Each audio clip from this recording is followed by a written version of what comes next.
All right, let's take a look at what is making headlines today on this particular Thursday morning. And we are taking a look at a few of our newspapers. I have a copy of the People Daily, and Marie is on the other side of the studio. Believe she has the Standard and the People Daily. Let me take a look at the Daily Nation. And on the front page of this particular paper, Ruto moves to break groupings in coalition. That is what is on the front page of the People Daily. In the headlines this fine Thursday morning, President seeking to consolidate power, deliver on pledges. Of course, these are housekeeping rules that the President is taking a keen eye on. President William Ruto has moved to avert a fallout in his Kenya Kwanza alliance by banning regional caucuses in Parliament that were reportedly inflaming tensions within the ruling coalition. Now, this could also be aimed at containing factions from Mount Kenya and Western that were coalescing around DP Rigathi Gachagua and Prime Cabinet Secretary, that is Musalia Mudavadi. We shall take a look at that particular story in a bit, but still on the front page of this particular paper, at the bottom there are 13 subjects. Junior high, no child's play. That is the number of subjects they are taking. Grade 7 learners who began their junior secondary education this week are studying more subjects compared to the last batch of the 844 pupils who are in Standard 8. Now, the 1.2 million students in junior secondary school are studying 12 core subjects and a maximum of 2 optional subjects, unlike the 5 they would have taken under the 844 system. We shall also take a look at that story in a bit. Still on the front page, governors stick to their guns in review share stalemate. What is it all about?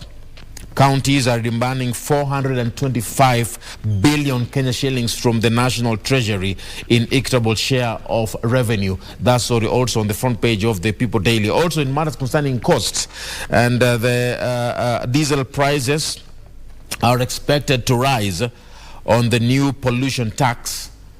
Also on the People Daily is in regards to that particular story. Their state proposes a change in the taxation of fuel, which could see different fuel products taxed taxed based on their contribution to greenhouse gas emission. And that is on the front page of the People Daily. We shall take a look at what is inside that particular paper. But still, let me move to the Star newspaper. In the headlines, why Ruto and Raila war set to intensify?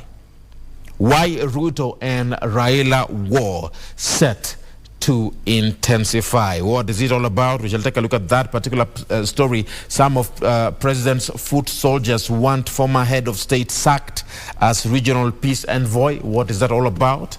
And we have stories on the jungle uniform that we've been seeing some of our CSs adorning themselves with. It's captured in that particular paper, including Interior CS Kithure Kindiki during a tour at Lokichogio on January 27th, adorning himself in that particular jungle uniform.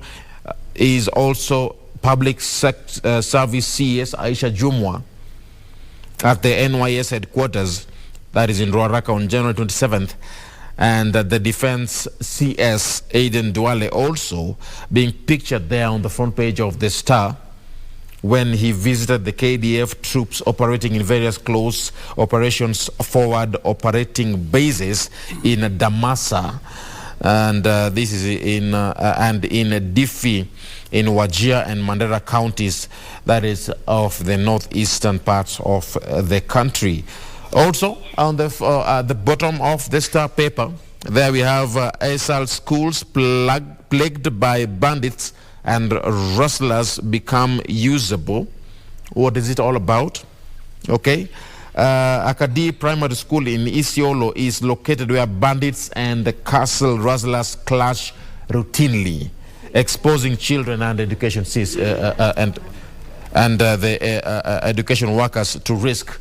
Of course, with no offense, dilapidated classrooms, broken toilets and poor infrastructure, it is also a likelihood that some see it as it is like a punishment to send children to the school, considering the state of affairs in that particular region, that is the ASAL areas. Then a lobby came upon the school, and its journey on transformation has begun in regards to that particular story. We shall take a look at that in a bit. Also on the front page, lastly, at the bottom, big win as DP Rigathi Gachagua gets back his frozen 202 million Kenyan shillings.